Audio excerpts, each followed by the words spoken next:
وعلى آل سيدنا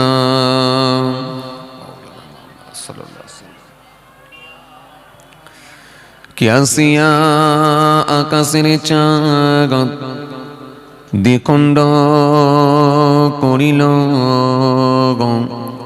কাকে দেখে বনের পশু চিনিয়া গানিল সে যে মোদের নবী কমলি আলা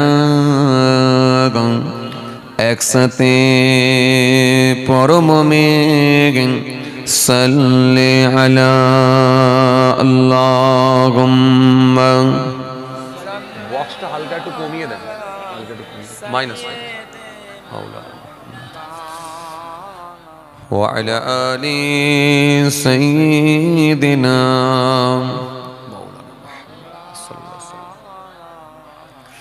যখন জন্ম তুমি নিয়েছিলে ভবে তুমি মাত্র কেঁদেছিলে হেসেছিল সবে এমন জীবন হবে করিতে গঠন মরণে হাসিবে তুমি কাঁদিবে ভুবন। আল্লাহুম্মা। এটা মাইনাস হবে, মাইনাস ফিডব্যাক মারছে, মাইনাস এটা। وعلى آل سيدنا।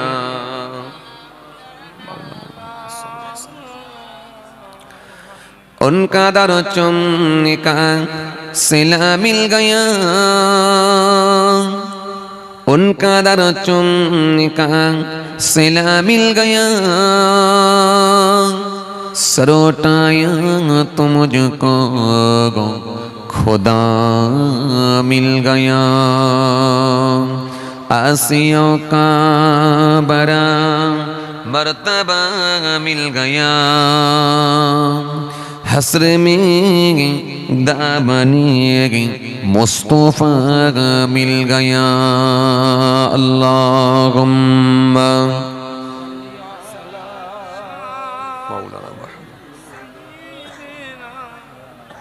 وعلى آل سيدنا।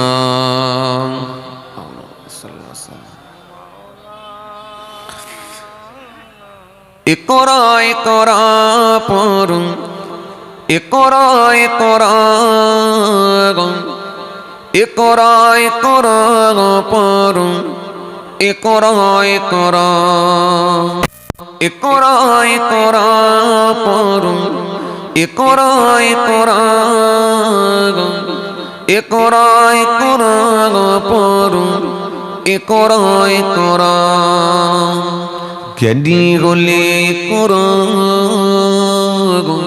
জানতে হলে করো, আল্লাহ নামে করো, আল্লাহ বলে করো, اقرأ اقرأ পড়ুন, اقرأ اقرأ اقرأ اقرأ পড়ুন, اقرأ اقرأ। اللهم سيدنا مولانا محمد وعلى آل سيدنا مولانا محمد صلى الله عليه وسلم।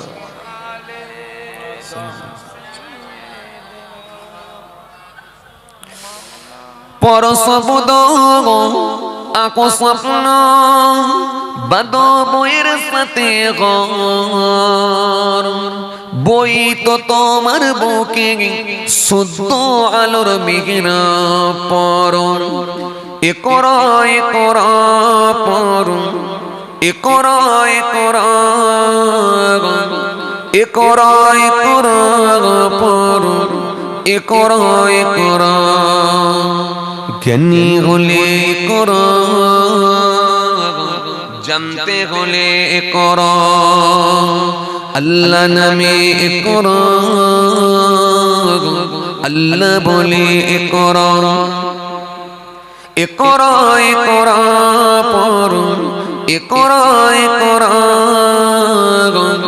ইকরা ইকরা পড়ো ইকরা ইকরা আল্লাহুম্মা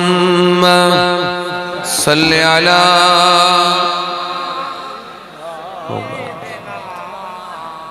ওয়ালা আলি সাইয়্যিদিনা মাওলানা মুহাম্মদ সাল্লাল্লাহু আলাইহি ওয়াসাল্লাম।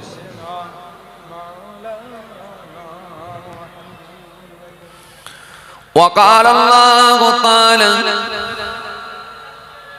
في كلامه المجيد والفرقان الحميد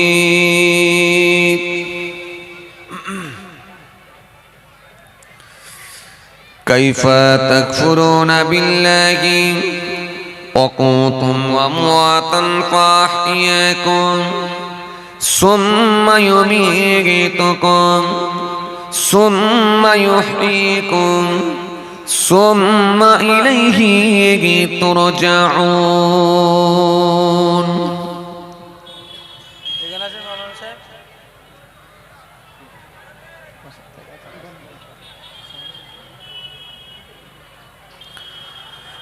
وقال النبي صلى الله عليه وسلم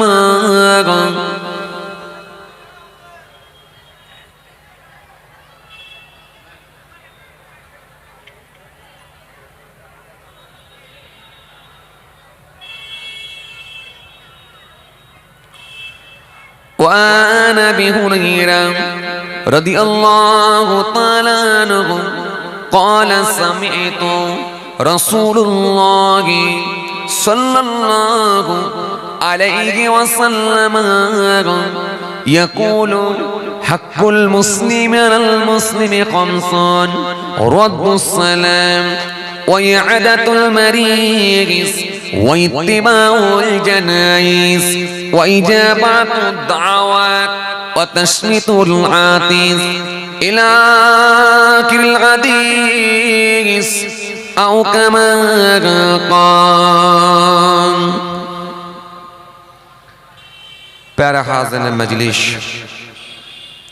সদীয় দিনদার ইমানদার পরেজগার মুত্তাকি বয়োজ্যেষ্ঠ আল্লাহওয়ালা প্রবীণ মানুষেরা,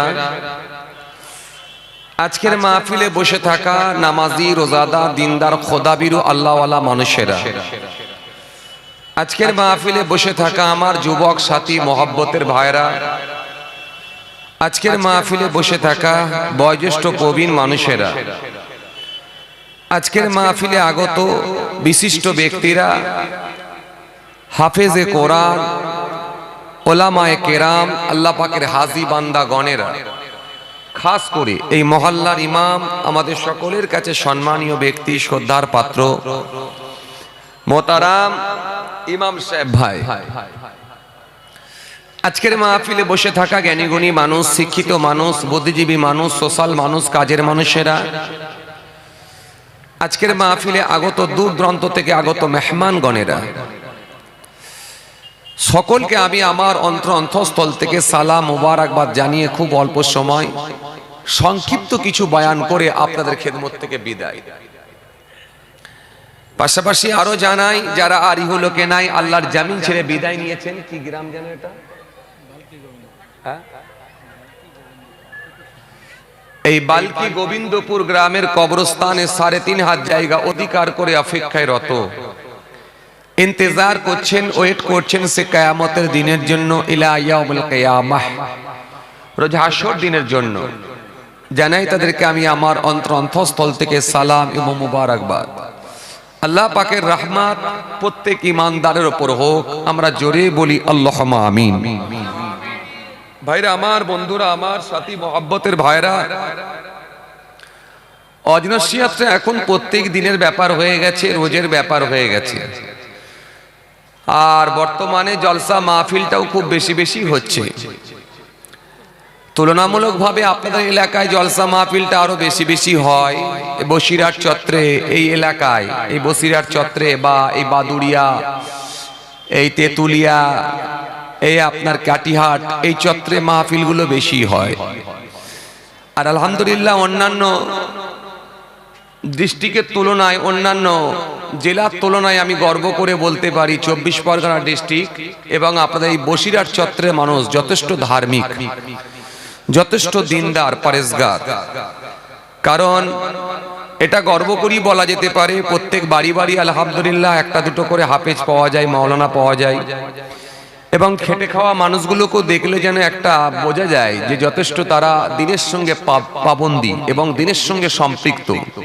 প্রত্যেকেই কম বেশি দাড়িওয়ালা, টুপিওয়ালা, সুন্নতি লেবাস, এই সুন্নতের উপরে পাবন্দি দেখলেই বোঝা যায় যে এই চত্বরের মানুষগুলো যথেষ্ট ধার্মিক। এটা আলহামদুলিল্লাহ গর্ব করেই বলা যায়। এটা অন্য কিছু ব্যাপার না, এটা ব্যাপার হচ্ছে আমার ফুরফুরা শরীফ মুজাদ্দেদ জামান আমির শরিয়ত দাদা হুজুর পীর কেবলা রহমাতুল্লাহ আলাইহির নেক ফায়েজ। আর এটা বসিরহাট আল্লামা রুহুল আমির রহমাতুল্লাহ আলাইহি হুজুরের নেক দোয়া এবং হুজুরের যথেষ্ট অবদান আল্লাহ কবুল করে নিয়েছেন। তো মাশাআল্লাহ, চলুন আলোচনা খুব বেশি লম্বা করব না। যথেষ্ট আপনারা শিক্ষিত মানুষ এবং যথেষ্ট আপনারা জ্ঞানীগুণী ব্যক্তিরা এসে হাজিরা দিয়েছেন। আপনাদের তুলনায় আমি ক্ষুদ্র ছোট মানুষ, পীরের আওলাদ আল্লাহ নিয়ে এসেছেন। অল্প সময় সংক্ষিপ্ত কিছু বয়ান করব। শরীরের অবস্থাও ভালো নয়, গলার অবস্থাও ভালো নয়, সবই বুঝতে পারছেন। গত কয়েকদিন ধরে ফুরফুরা শরীফ লাখো লাখো লোকের সমাগম, লাখো লাখো লোকের জমায়েত হয়েছিল, আপনারা জানেন। এই এলাকা থেকেও প্রচুর আপনারা গাড়ি টাড়ি গিয়েছিল এবং আপনারা কম বেশি অনেক মানুষই গিয়েছিলেন। ওখানে তো 3 দিন থাকার ব্যাপার থাকেই। তার আগের দিনে আমি আবার ছিলাম আহমেদাবাদে ছিলাম। এই লং সফর মাঝে মাঝে করতে হয়। তো যাই হোক, আল্লাহ নিয়ে এসেছেন। আর এই 150, 200, 300 কিলোমিটার তো আমাকে পার নাইট আপ ডাউন করতেই হয়। তো যাই হোক, আল্লাহ পাক আপনাদের খেদমতে নিয়ে এসেছেন। অল্প সময় সংক্ষিপ্ত কিছু বয়ান করে বিদায় নেব, কারণ আমার দরবার অনেকটাই দূর। ফুরফুরা শরীফ থেকে আরো কম বেশি প্রায় 38-40 কিলোমিটার রাস্তা। এই এতটা দূর থেকে আমাকে আসতে হয়। আর সন্ধ্যার টাইমে আপনারা জানেন প্রত্যেকটা চৌরাঙ্গি মোড়েতে যথেষ্ট জ্যাম হয়, যথেষ্ট গাড়ি ঘোড়ার চাপ থাকে সন্ধ্যার টাইমে। এটা একমাত্র যিনি রাস্তায় আসছেন, জার্নিং করে আসছেন, তিনিই জানেন। আমরা তো একটা ফোনের উপরে ডিপেন্ড করে আসি, মানুষজন ভালোবাসে, মানুষের কথা রেখে আসি। একটা ফোন করলে হ্যাঁ ভাই যাবো, কিন্তু আমি তো আর তাকে বাড়িতে ছোটাইনি। বাড়িতে ছোটালে তবে বুঝতে পারবে যে হুজুর কোন জায়গা থেকে আসেন বা কি পরিস্থিতির মধ্য দিয়ে হুজুর আসেন, তখন সে বুঝতে পারবে। কথা বুঝতে পারছেন? তো যাই হোক, মানুষজন ভালোবাসেন, কথা দেয়, আমরাও বলে কথা দিই, কথা রাখার চেষ্টা করি। তো যাই হোক, আলহামদুলিল্লাহ আল্লাহ আপনাদের খেদমতে নিয়ে এসেছেন। অল্প সময় সংক্ষিপ্ত কিছু বয়ান করে বিদায় নেব। আমি শুরুতে একটি আয়াতে কারিমা তেলাওয়াত করেছি, পাশাপাশি নূর নবী হযরত নবী মুহাম্মদ মুস্তাফা সাল্লাল্লাহু আলাইহি সাল্লাম থেকে কালেকশন করে ছোট্ট একটা হাদিস পাকও তেলাওয়াত করেছি আপনাদের খেদমতে। আর আলহামদুলিল্লাহ আজকে এই ছোট্ট হাদিসটাকে সামনে রেখে কিছু সময় আলোচনা করব। খুব বেশি সময় নয়, 1-1.5 ঘন্টা আপনাদের খেদমতে আলোচনা।